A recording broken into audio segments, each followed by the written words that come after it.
agora estou gravando. Vamos lá continuar corrigindo os exercícios do capítulo 5 e 6. Vocês estão conseguindo visualizar minha tela?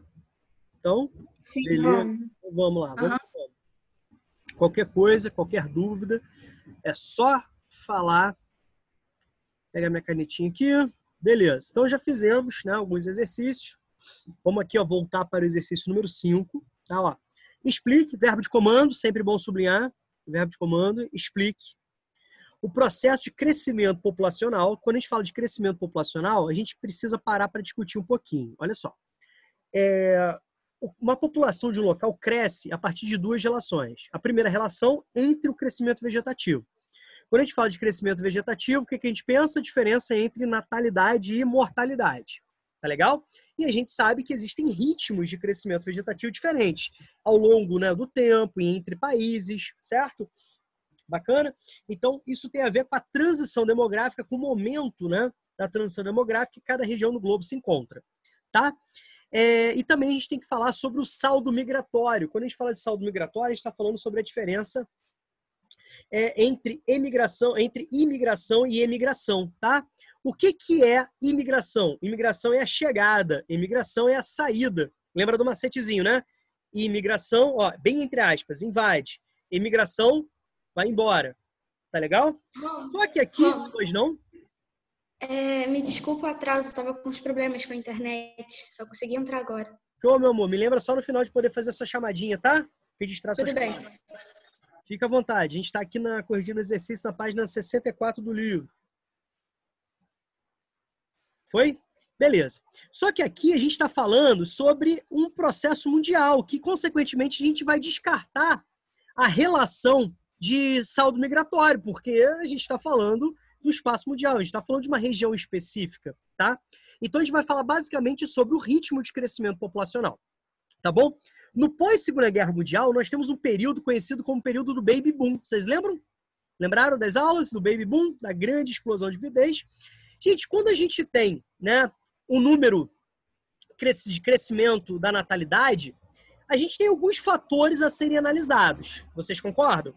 Por exemplo, o momento que a gente vive hoje, crise política, eu não estou nem falando sobre a questão da pandemia, mas um momento de crise política, crise econômica no Brasil, né? Que obviamente serão aspectos agravados, né? A partir da pandemia, obviamente, mas a pandemia não criou nada, mas vai intensificar, né? Em termos de problemáticas sociais, pobreza, miséria, desemprego galopante, inflação crescente, olha a relação entre dólar e real, beleza? É um momento propício que estimula a ter filho? Não. Então, você pode relacionar questões econômicas. Então, quando a gente fala do mundo pós-Segunda Guerra Mundial, nós temos um momento de grande, né, prosperidade econômica em algumas regiões do globo. Tá? Beleza? Então, a gente pode citar aquilo que leva à vida. Maior oferta de emprego. Vocês concordam ou não? Beleza? Eu posso citar aquilo que leva à vida. Maior oferta de alimentos. Bacana? E eu posso citar também aquilo que pode favorecer o aumento da expectativa de vida, o protelamento da vida. O que eu tenho aí? O que eu posso falar? Hein, galera? Campanhas de vacinação, infraestrutura de saneamento básico. Tudo bem? Beleza? Remédios, né? Ou seja, maior atendimento médico hospitalar, novos tratamentos, novos medicamentos. Tá bom? Como, por exemplo, antibióticos, né? Oi? Nessa questão, eu coloquei que são as descobertas medicinais também, conta? Medicinais, assim, você pode falar evolução médica hospitalar. Tira a palavra medicinal, que medicinal quer dizer tem outra conotação. Pode ser? Ok, pode ser. Então, tá falando, cadê onde que eu estava na 5, né? Não, qual que eu estava corrigindo? 5, não é isso? Explica o processo de crescimento. Então, vamos lá.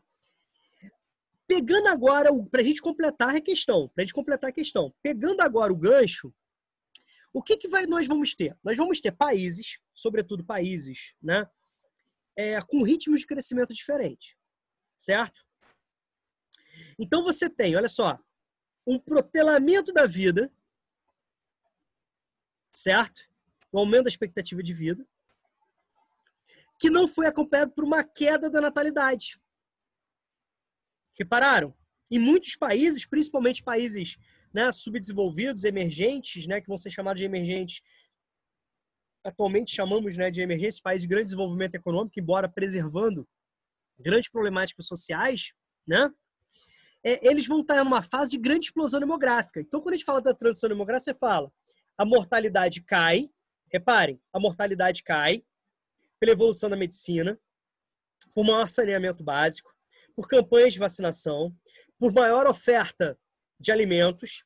Você também tem um estímulo no pós-Segunda Guerra Mundial por boas condições socioeconômicas, né? Um processo de recuperação econômica pós-guerra, beleza? Só que a natalidade continua alta. Tudo bem?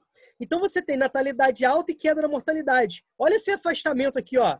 Natalidade alta e mortalidade caindo. Você tem um distanciamento, ou seja, que gera um grande crescimento populacional. Beleza? Beleza? O que a gente pode falar isso, não? Tá claro para vocês? Tudo bem? Deu para entender? Deu. Então, de um lado, nós temos um crescimento, né, da expectativa de vida que não foi acompanhado pela queda das taxas de natalidade. Isso resultou, obviamente, no crescimento populacional, principalmente nos países de menor padrão de desenvolvimento, visto que os desenvolvidos já avançaram, né, já estavam em etapas mais avançadas da transição demográfica. Gente, matamos aqui a 5? Fechamos? Vamos passar então para 7? Passar para 7 aí, quem já tem condições agora de resolvê-la. Em relação à demografia, estudo das populações dos países desenvolvidos, percebam que a questão está querendo, né, esse comparativo. Em relação à demografia dos países desenvolvidos e dos menos desenvolvidos, responda. A gente pode fazer várias relações, certo? De modo geral, de uma forma geral. Como assim, Romulo, de uma forma geral? Gente, é muito difícil, nós já vimos isso nas aulas anteriores. Como que eu vou regionalizar o mundo em apenas 2 grupos? Desenvolvidos e subdesenvolvidos. Eles são muito heterogêneos. Então é de uma forma geral. Tá legal? Então tem países desenvolvidos que não podem se encaixar em determinado aspecto. Existem países, né, subdesenvolvidos que não se encaixam em outros aspectos. E essa desigualdade é muito maior, essa complexidade é muito maior no mundo subdesenvolvido. Tá legal? Mas vamos lá. De modo geral, esses países apresentam índices demográficos opostos. Tá perguntando? Não, tá afirmando. Explique-os. Vamos olhar para a pirâmide etária? Vamos olhar para uma pirâmide etária de um país desenvolvido? Um país subdesenvolvido, a pirâmide etária, a base é larga e o topo é estreito. De um país subdesenvolvido. Base larga significa o quê? População jovem, 0 a 20 anos. Embora esses intervalos aí possam mudar de país para país, né? Mas vamos pegar aqui o Brasil como exemplo. Uma base larga, então uma população jovem, né? O corpo a base muito grande da pirâmide, uma população jovem grande, significa alta taxa de fecundidade, que implica em alta taxa de natalidade, e um topo estreito, significa baixa expectativa de vida. Já no país desenvolvido, né? Já no país desenvolvido, o que nós temos aí? Base estreita e topo largo. Baixa fecundidade, que implica numa baixa natalidade, e uma alta expectativa de vida. Concordam? Então, no finalzinho da transição demográfica que eu expliquei para vocês, né? Então, os países desenvolvidos têm o quê? Um percentual de idosos bem maior do que no mundo subdesenvolvido. Isso significa que tem maior expectativa de vida. Os países desenvolvidos têm um número de jovens menor, quando comparado aos subdesenvolvidos, que significa uma taxa de fecundidade menor. Tá legal? Beleza? Isso implica em várias contradições, né? Então, por exemplo, o maior número de idosos nos países desenvolvidos. Isso leva a políticas previdenciárias diferenciadas, né? A gente pode perceber que temos maior preocupação com a previdência. Essa política de solidariedade, né? Nós pagamos, contribuímos hoje para que os idosos, né, possam ter uma aposentadoria, uma vida digna. Certo? O que acontece com a população economicamente ativa? Se você tem um grande número de idosos, você não tem uma reposição na base, significa que você vai ter uma PEA reduzida. Uma população economicamente ativa reduzida comparativamente. Isso leva a um maior custo de vida, Lembre-se que a população economicamente ativa é aquela população que está trabalhando, está procurando emprego, é o que dá, de certa forma, vitalidade econômica. Grande oferta de mão de obra significa salários mais baixos, maior atração produtiva, né? Fábricas, beleza? É a população que trabalha, é a população que é ofertada ao trabalho, melhor dizendo, é a população que consome, é a população que paga impostos. Então, é a população que dá a maior vitalidade econômica. É aquela parcela da população que nós chamamos de população economicamente não dependente, né? Se contrapondo à população economicamente dependente, que são os jovens e os idosos. Tá? Já os países subdesenvolvidos, por apresentarem um maior percentual de jovens, significa que você tem um olhar diferenciado, né? Então, você pega, por exemplo, em pensar em serviços médicos direcionados a essas áreas.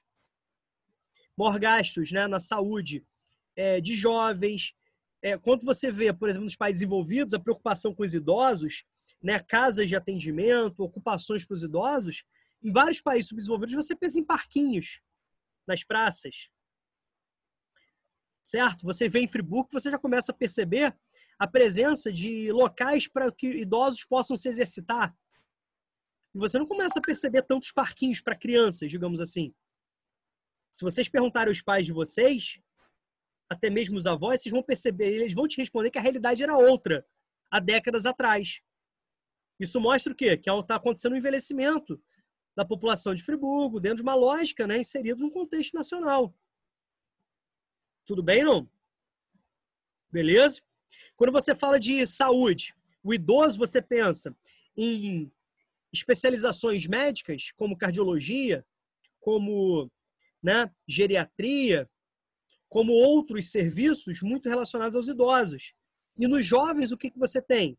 Diminuição da pediatria, né, devido, né, a investimentos em doenças típicas das crianças. Isso estimula, inclusive, o direcionamento da área médica, ou seja, o jovem quer fazer medicina, vai passar por um concurso, depois vai se especializar. Cara, e o momento econômico, as características demográficas influenciam, inclusive, na escolha dele. Né? Na escolha dele sobre o direcionamento a seguir, sobre a especialização que ele quer.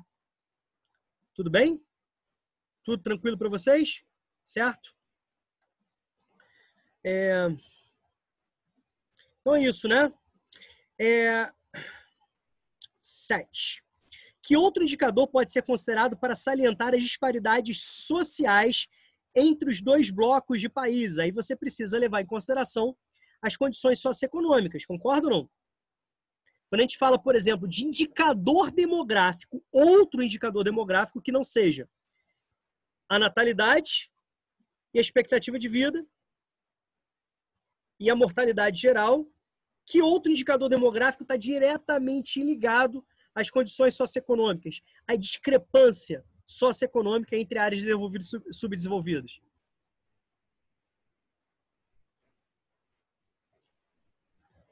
Pensa. Nós falamos muito sobre isso. Como eu coloquei o IDH? Não, mas aí que tá pedindo, amor, o seguinte, ó. Outro indicador demográfico. A questão tá pedindo, ó, em relação, ó, à demografia. Não sei. O seu pensamento tá perfeito, Estela. Tá certíssimo. Tá bom? Mas, por exemplo, o que a diferença de IDH implica em diferenciações de outros indicadores demográficos? Nós já falamos que há a diferença entre natalidade, taxa de fecundidade, taxa de natalidade, taxa de mortalidade, crescimento vegetativo diferenciado, índice, né? Ritmo de crescimento diferenciado. A questão que é um outro indicativo, ou outro, né? Um outro indicador socioeconômico, fruto dessa discrepância socioeconômica entre os países, um indicador demográfico, fruto dessa discrepância socioeconômica entre os países desenvolvidos e subdesenvolvidos. E aí, galera? Nada? Bora! Cachola para pensar. Só vou falar semana que vem, então, hein? Romulo, não sei. Mortalidade infantil. A mortalidade infantil, como que ela é aferida? É o número de crianças nascidas vivas. Pode nascer morto, Romulo? Pode, lembra? Nath mortos.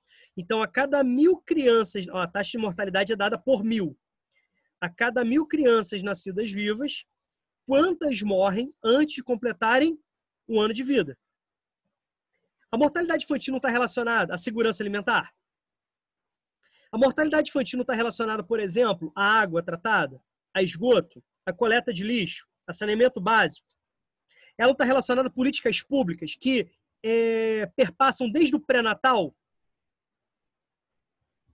atendimento médico hospitalar, boas condições de vida, que começa desde o pré-natal, ou seja, antes da própria criança nascer. Estão entendendo?